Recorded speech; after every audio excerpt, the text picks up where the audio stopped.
Turn your Bibles to the book of Nehemiah. Nehemiah chapter, just half the last verse of chapter 7. Nehemiah chapter 7, verse 73. And we will be reading chapter 8, verse 1 to 8. Nehemiah 7, verse 73, just half of the verse which should belong to the portion of the first part of chapter 8.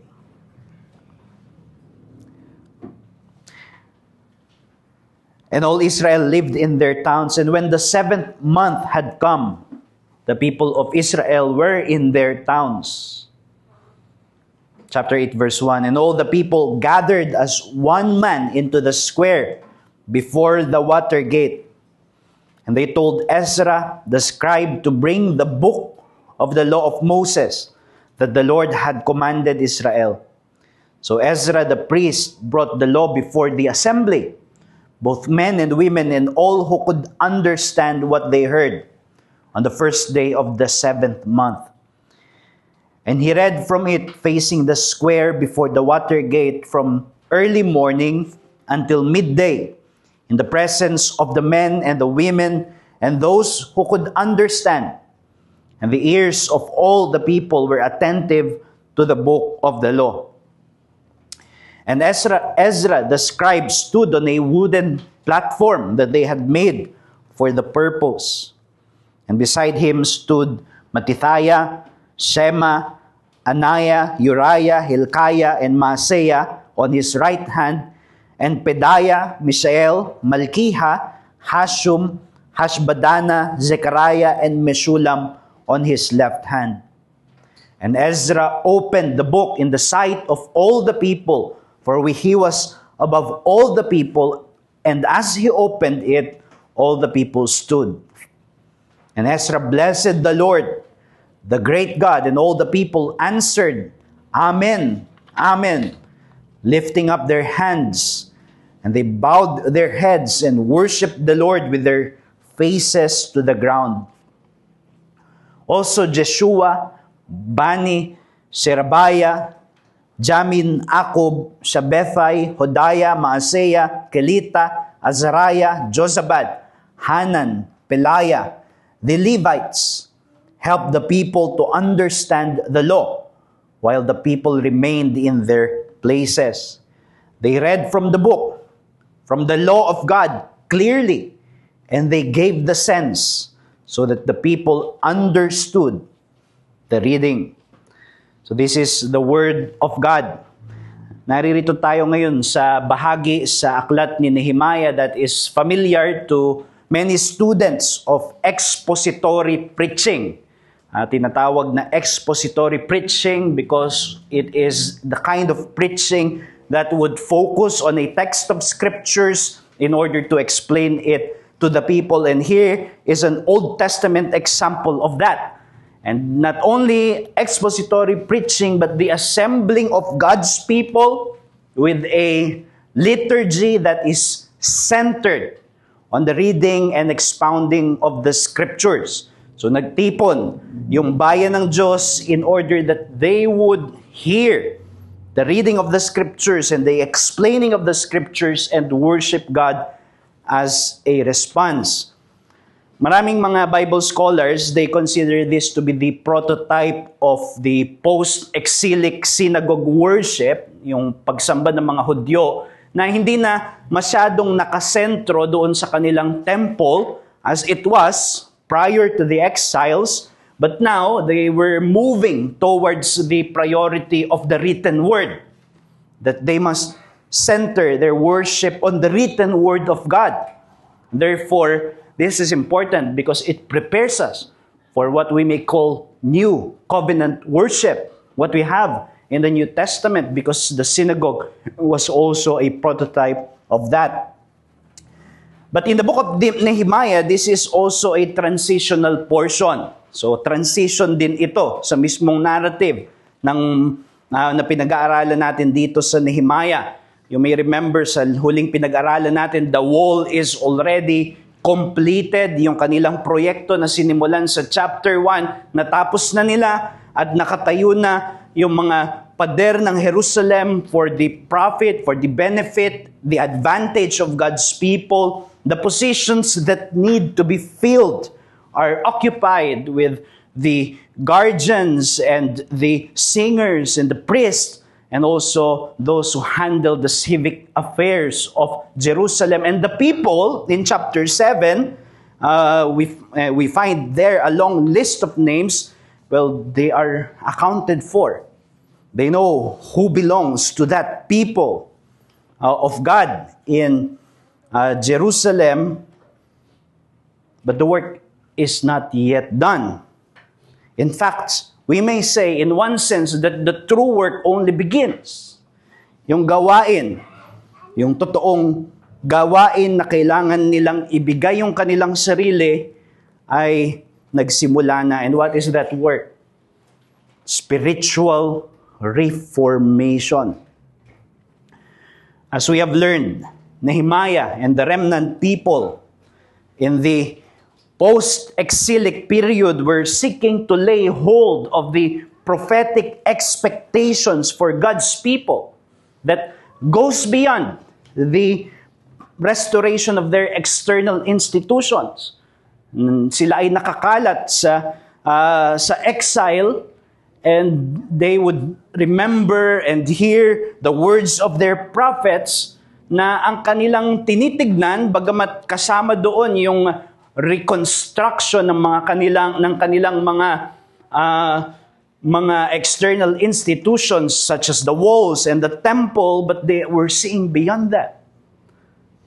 Lagi kong binabanggit yung promise of the new covenant in Jeremiah 31 verse 31, which sees not only a temple rebuilt, but a people reformed by the Holy Spirit, so that they have delight in obeying the law of God, and they are all keeping faithfully the covenant of their God. And this is what they were laying hold of.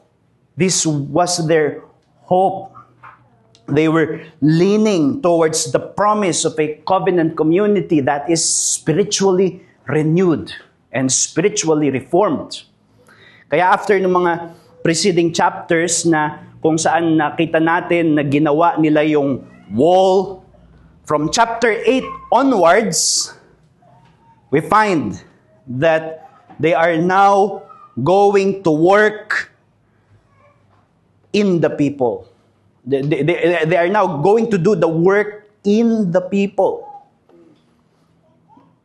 They will be reoriented to their covenant identity, as we shall see in the succeeding chapters. And then they will be, the Nehemiah and the Jews would seek to initiate moral and spiritual reforms within their community. And where does this work begin? Here in chapter 8. It begins with hearts that are reclaimed by the Word of God. So doon nagsimula yung puso na muling inangkin ng salita ng Diyos as it should be for the people of God. There is a renewed desire that we find here in this passage for the people to know what God has said, what is in the written word, and a resolute commitment to obey it, to heed it, and by God's grace with gifts of teachers to open it and make it plain to the people. And therefore, I want to take from here the message that spiritual renewal in God's covenant community springs from hearts that are reclaimed by the Word. Spiritual renewal in God's covenant community springs from hearts that are reclaimed by the Word of God.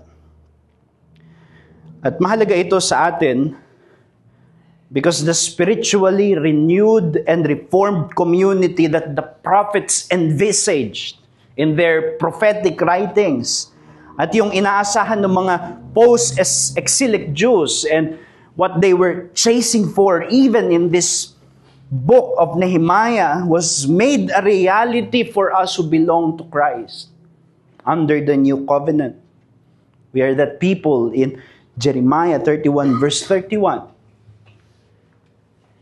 The people who had their hearts of stone removed at binigyan ng bagong puso na laman ng banal na espiritu, which primary characteristic is that we delight in the law of God, so that no brother has to say to another brother, "Know the Lord, for they shall all know me," says the Lord, from the least of them to the greatest.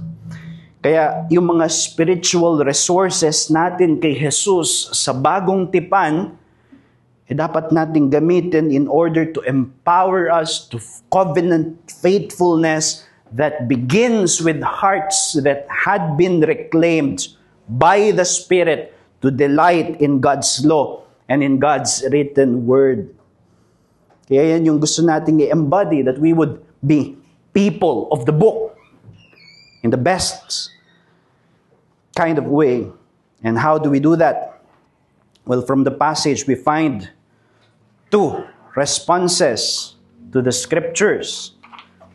The first is that the scriptures appropriately revered, and second, the scriptures plainly read.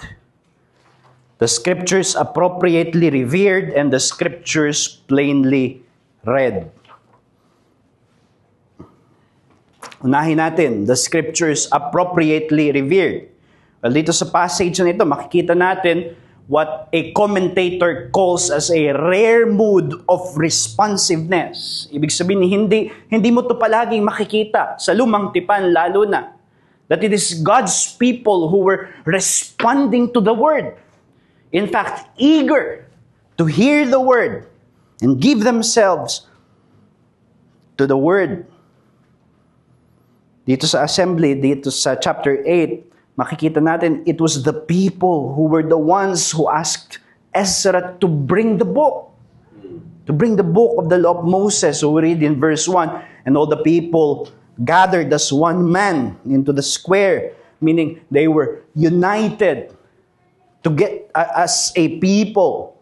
And they told Ezra the scribe to bring the book of the law of Moses that the Lord had commanded Israel. So sa kanilang pagtitipon ng kanilang hiling is that they would have the book, God's book, in their midst. The book that came from God and was given through Moses. And then they welcomed the book with great reverence. May mataas na paggalang at pagrespeto. In fact, they even physically elevated it so that it may be read before the sight of all the people who are gathered. So that in verse 4 it says, and Ezra the scribe stood on a wooden platform that they had made for the purpose. So gumawa sila ng wooden platform, stage, pwede natin din tawagin pulpito, yung kabuuan, kung saan si Ezra ay tutungtong para makita ng lahat ng tao that he is really reading from the book. So that the book is at the sight of all the people as Ezra is reading. So we read in verse 5, and Ezra opened the book in the sight of all the people, for he was above all the people, and as he opened it, all the people stood. They even stood as it was being read because they considered this as a solemn event. This is a solemn event because the word of the Lord is being read before God's people. And even more amazing and astonishing is that these gestures of reverence weren't empty rituals. Hindi mga ritual lang na ginagawa nila, but it it was accompanied with a real hunger to absorb the Word, to absorb the content of the Scriptures. Kaya nga dito, they persevered in the reading of the Word, just the reading, not yet the expounding. Just the reading, sabi sa verse 3, and Ezra read from it facing the square before the water gate from early morning until midday, in the presence of the men and the women and those who could understand.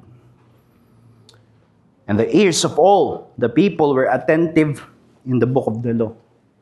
Mula early morning, let's say 6 a.m. perhaps, because it is early morning, until noonday, till the midday, they were reading, they were persevering, and they were attentive to what was being read. Everyone who had ears, everyone who had comprehension, which includes men and women and children, because they have comprehension, they were all attentive to the book of the law, as we have read in verse 3. And as soon as it was read, the people concurred with the praise of Ezra with emphatic words, Amen. Amen. So they concurred with the reading, even verbally expressing their amen to the praise towards God who has given this book. Pero maliwanag na hindi ito bibliolatry, as some people who would accuse those who believe in what the Reformed people calls a sola scriptura. Well, that's bibliolatry, pagsamba sa Biblia.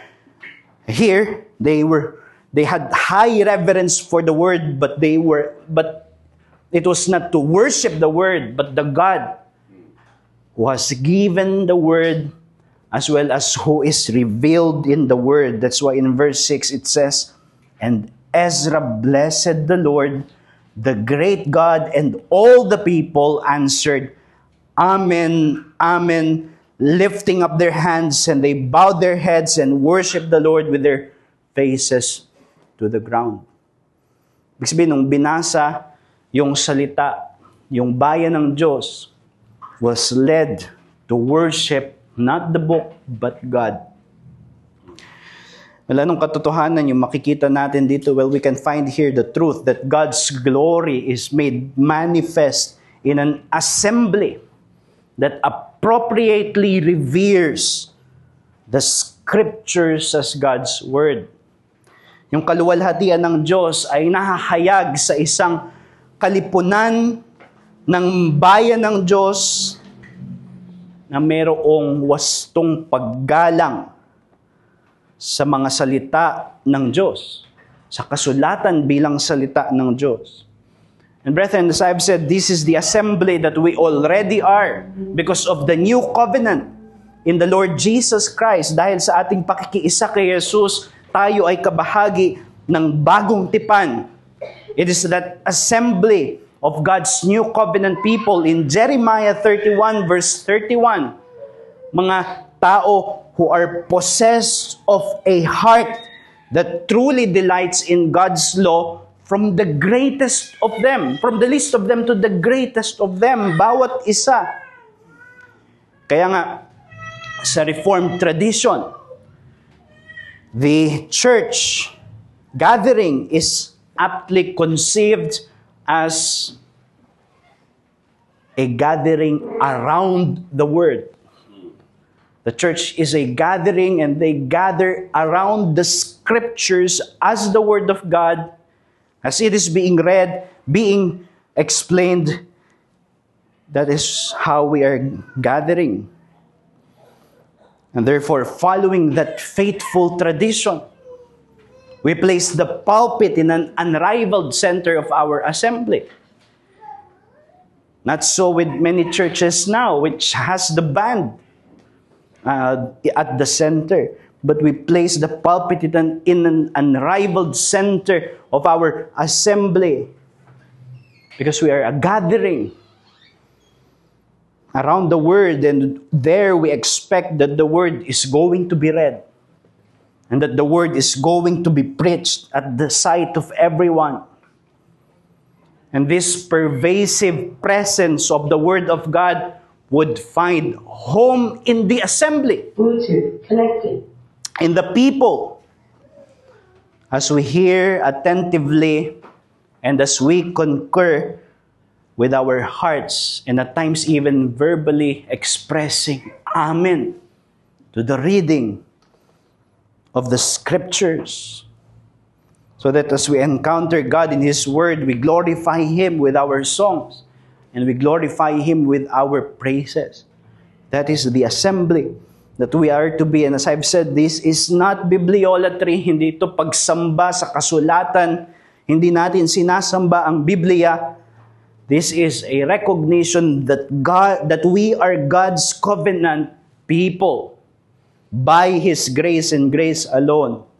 And that it is in this Word that we have in the Scriptures that we come to know our covenant identity, our covenant redemption, our covenant privileges, our covenant commission and duties, and even our covenant hope.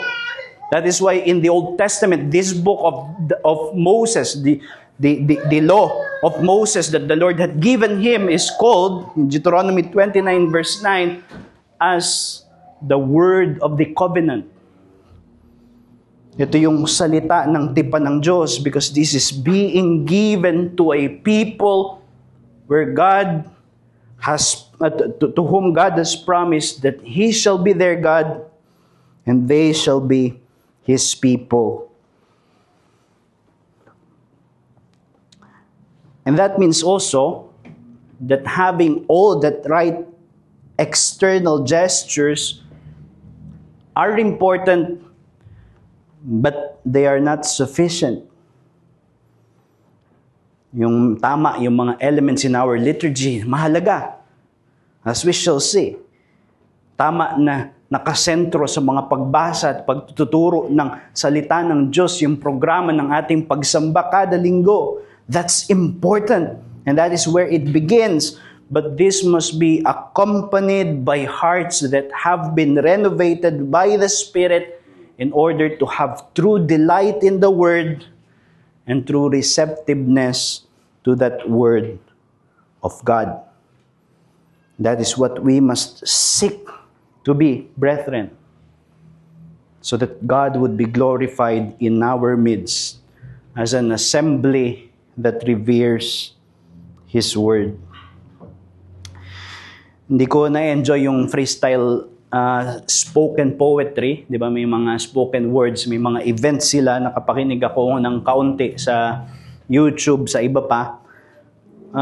Pero siguro, we may call it an acquired taste. So some people are passionate about it and they enjoy that. If I come to those events, it would just bore me. Perhaps bore me to death. Hindi ko gugustuhin na makinig, magpatuloy. Ganun din yung gathering around the Word.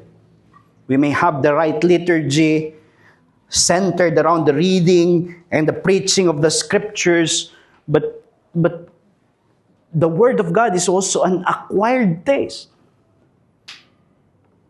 Pero kung ikaw ay mananampalataya, bahagi ng bagong tipan, you already have acquired it. The Holy Spirit has given you a heart to have a taste for it, to have a delight for the Scriptures. And that is what we must cultivate, nurture, palaguin sa ating mga puso. And we get to enjoy that as we assemble together. And therefore, brethren, let us nurture a heart that deeply delights in the pervasive presence of the Word of God in our gathering. So, tayo ay magpalago ng puso na merong tunay na kagalakan that when we gather together, we gather with the pervasive presence of the Word, the Scriptures. Let us come, brethren, to our assembly with hearts crying out, bring us the book. Bring the book before us. And when we sit, as the Word is being read, let us have a resolve that says, I have nothing better to do at this very moment. I have nothing better to think about right at this very moment as the Word is being read before the assembly, as it is being preached. Because my soul has been emptied. And I am here right now together with God's people for living bread to sustain. This is my soul's market day, as we call it, so that we may feed on the Word of God, so that the Word of God summons us to worship in our liturgy, and we listen to that reading of that portion in the Psalm or wherever in the Scriptures where the Word summons us to worship, and the Word exposes our sin, and the Word brings us to repentance and assure us of His pardon, and then send us off for another week to live in covenant faithfulness. Our hearts must be hungry. Our ears must be unclogged. Lips ready to say amen and our feet ready to obey. But let us seek to be in that state by the help of the Holy Spirit as we come and join the assembly. And there we find the experience of the glory of God, because God's glory becomes manifest in our midst as we together meet with Him with such reverence for His Word. In the house where I grew up, meron kami doon na what I would call impressively massive Bible. So, malaki. Dun sa bahay ng lolo't lola ko. Pero may mukha ni Pope John Paul II.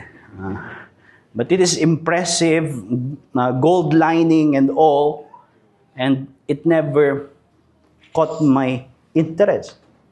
I knew nothing about its content. Wala akong kaalam-alam. I knew some stories, yung common naman, si David and Goliath, but zero knowledge of its content. But when I was 16 and I was converted, ang una kong binili, maliit lang na paperback na King James Bible, yung hindi na mababasa ng mga senior dito. But I devoured it. In fact, hindi ko na maalala paano nangyari na being someone who has been totally ignorant of its content, then I acquire some acquaintance with it, even what some would call some mastery of its content. Hindi ko na maalala, but I knew that it was during those times when I was really reading the Word. Pero na-experience siguro ito nung iba sa atin na ganoon nung bagong naligtas. But as it happens, the Word, such zeal for the Word cools down. And yet in my experience being in company with people who are hungry to learn the Bible, it always reignites that delight. That is why what we have here in the book of Ezra is telling. It is important that we read the Bible for our own personal profit. But we also do that not only in private, but also corporately, as a feast for God's people to enjoy the blessing of the Scriptures being read to all of us. So that is the first thing we find: a community that appropriately reveres scriptures, and God is glorified, and the Lord in His grace meets this hunger with understanding. So that we find also in this chapter that the scriptures are plainly read. So, nakakahangang biyaya ng Diyos that when He creates a hunger, He also supplies the food. And He creates the hunger here of the people to understand the Word, and He also meets such hunger with guides among them to help them do so.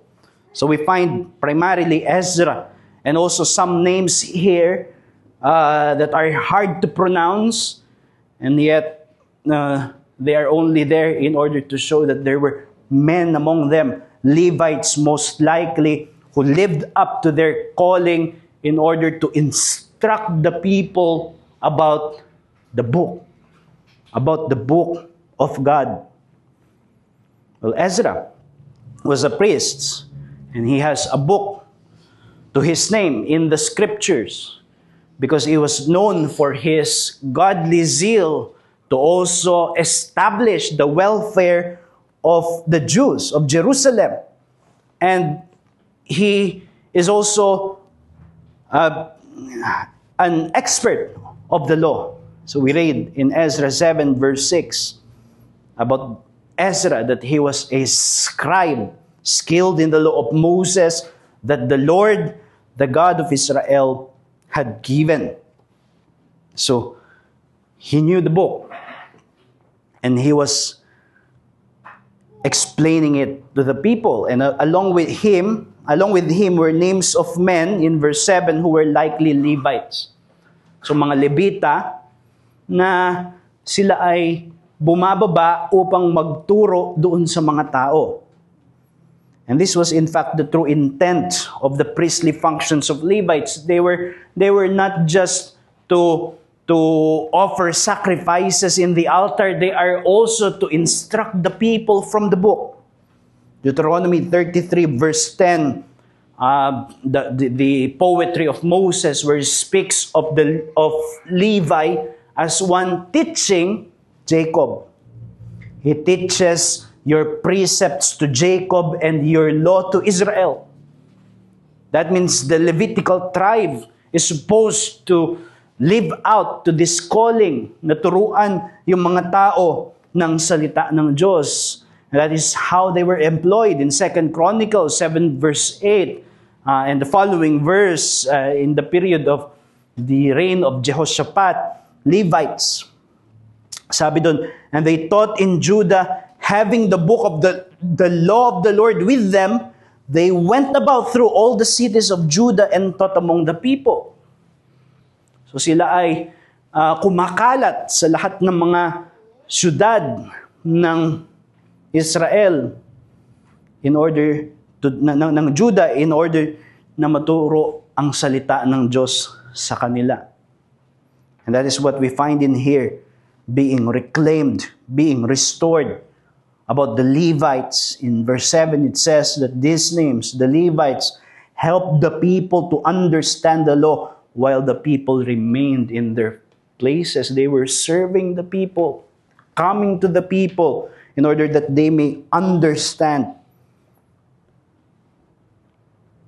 the law, the scriptures. At yung programa nila, it is astonishingly simple.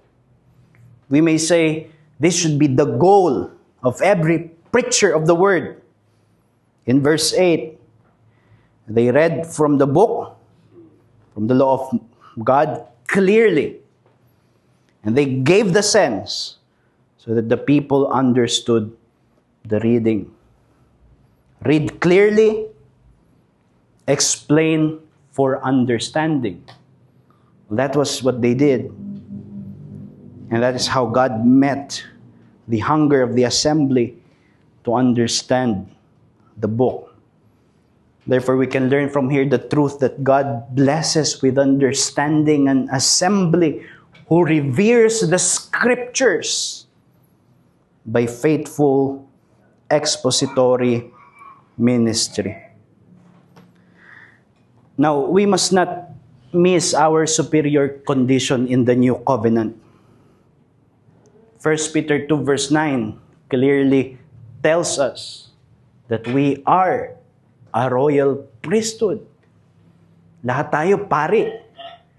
Lahat tayo ay mayroong binhi na inilagay ng banal na Espiritu in order to comprehend the Scriptures and to comprehend it spiritually. The Spirit has been granted to each of us just as what was promised in the words of Jeremiah 31.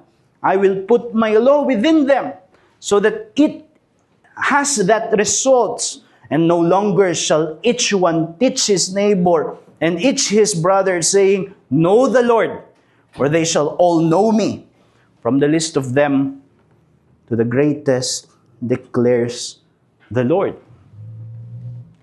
Kaya hindi pare ang tawag natin sa mga nagtuturo sa atin, because we are all priests who has been given the word in order to read it and master it. And we are in a superior condition because we now read the whole of Scriptures with greater clarity. Mas malinaw.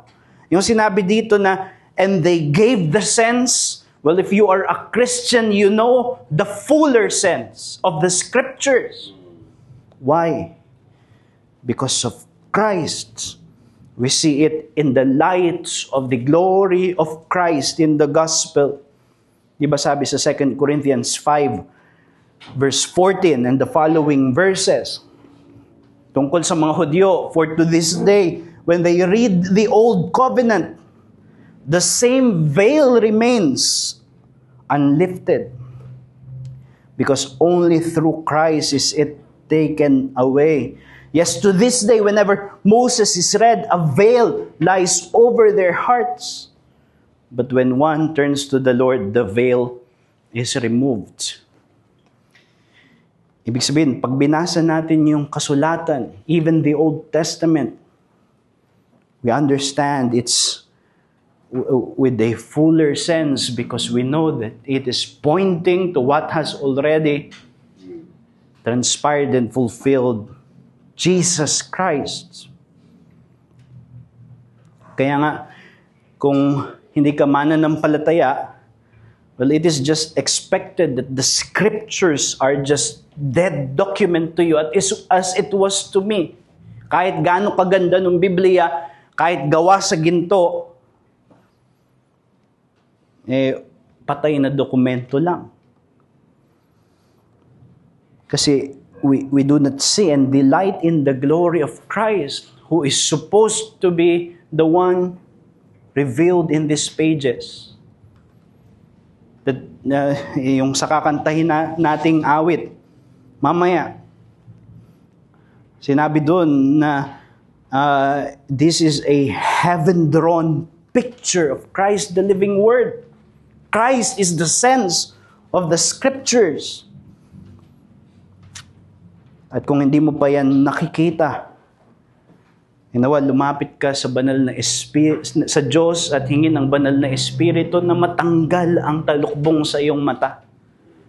So that you would come to see Jesus Christ, who He is, as the God-man who came into the world just as what was promised in this book, who died for the sins of those who would trust in Him, and who rose again in order to bring hope to those who would believe in Him. Kung lalapit ka sa Panginoong Jesus, ikaw ay maliligtas at ipagkakalob sa iyo ang banal na Espiritu to come and to know that the sense of this book is Jesus Christ. Kaya sana matagpuan ka sa Kanya.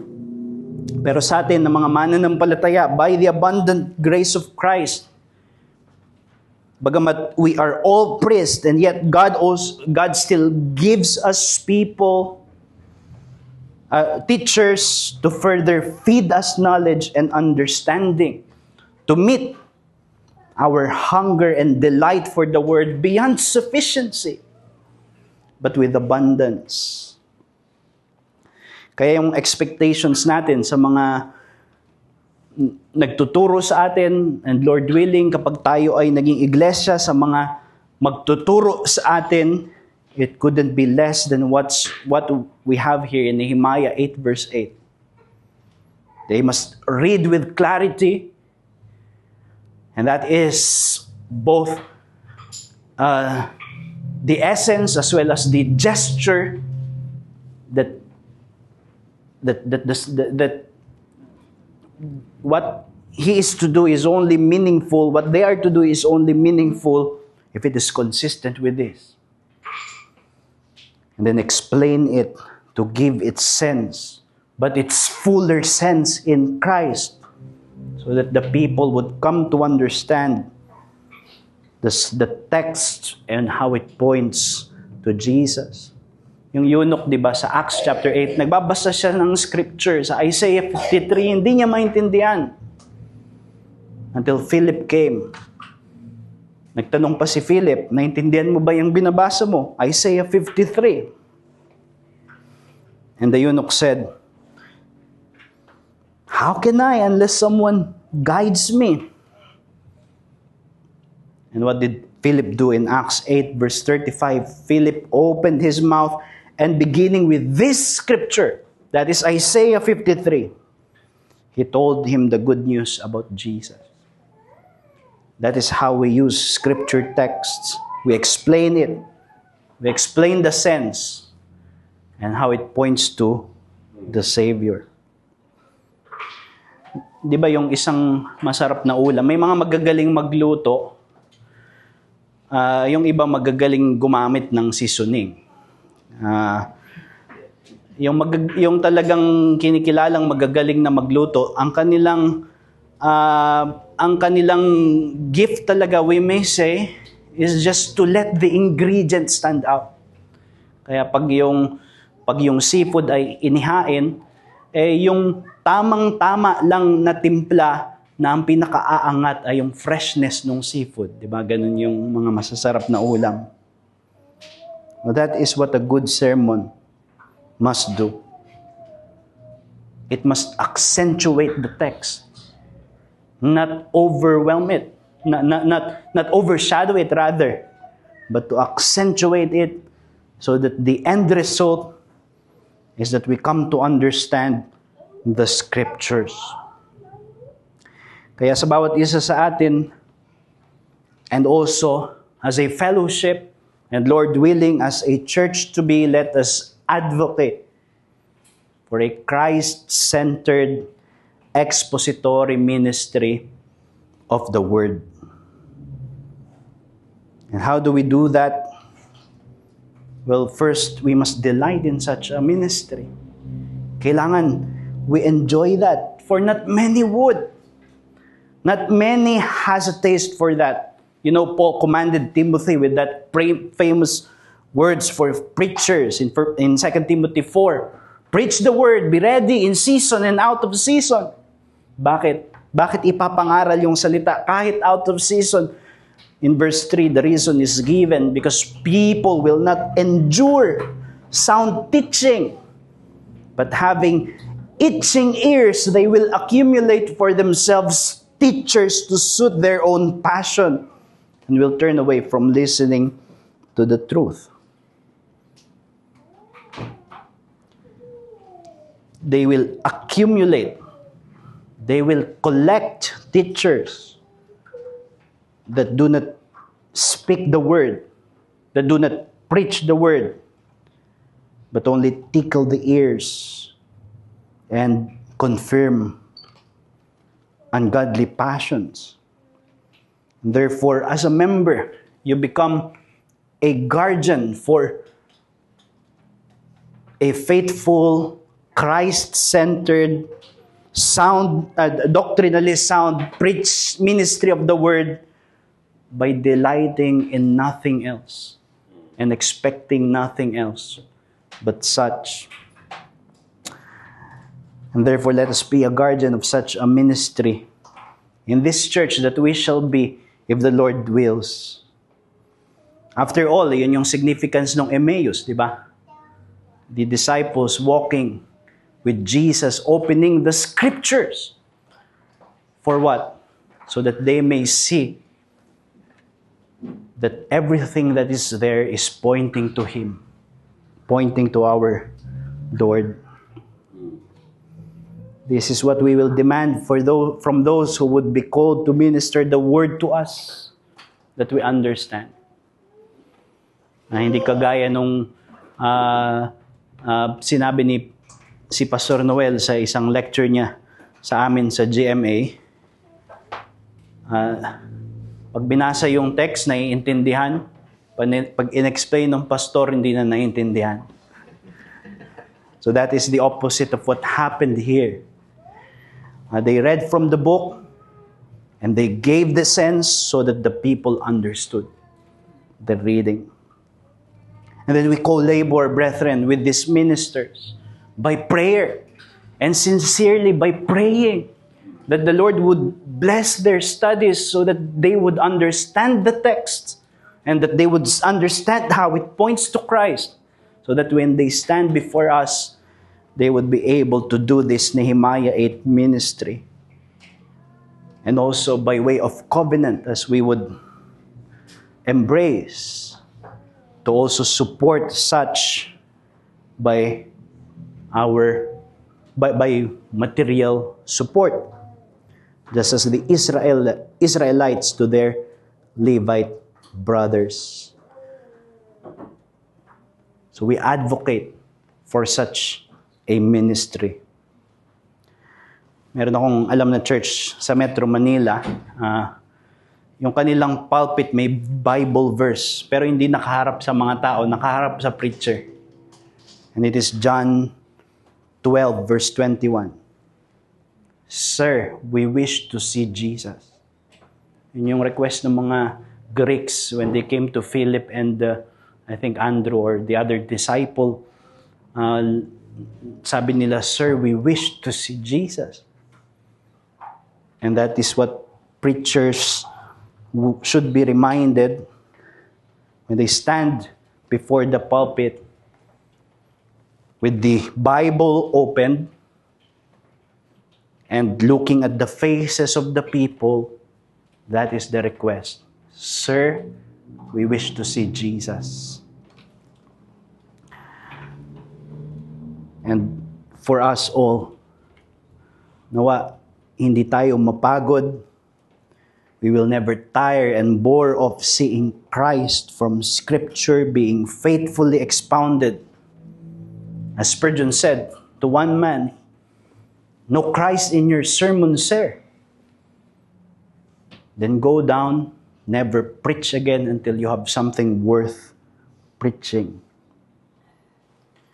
So yan ang panawagan sa atin, to be the people like this assembly in Nehemiah 8, who gathers around the Word, who reveres the Word, and the Word is being plainly read and explained for the glory of God and for our profit. That means the Word read, preached, and taught in our midst. Hindi yun programa lang na nasa ating bulletin. We must understand that this is how our covenant-keeping God makes us and sustains us to be covenant-keeping people. And therefore, we must not take it for granted, embrace it, and by the Lord's grace, we become, in the best way, people of the book. Let us pray. Our dear Heavenly Father, indeed we praise you for giving us a book where we find the truths that point us to you and to the glory of your Son, as well as to our identity if we are believers and we are in Christ. And therefore, we ask that you would help us to persevere in understanding this book. And also, we ask that you would continue to bless and sustain in our midst people who may improve our understanding of such as well. We pray for the greater and greater work of the Holy Spirit in our hearts to sustain such a delight to understand and to behold our Savior in these pages. And if anyone here or those who may listen to this even in recording, if they are not yet in Christ, we ask that you would also lead them to the truth by such a ministry of the Word that explains that this book points to Christ, and may they come to that Christ. So may you be glorified in all of this, we ask. In Jesus' name, amen.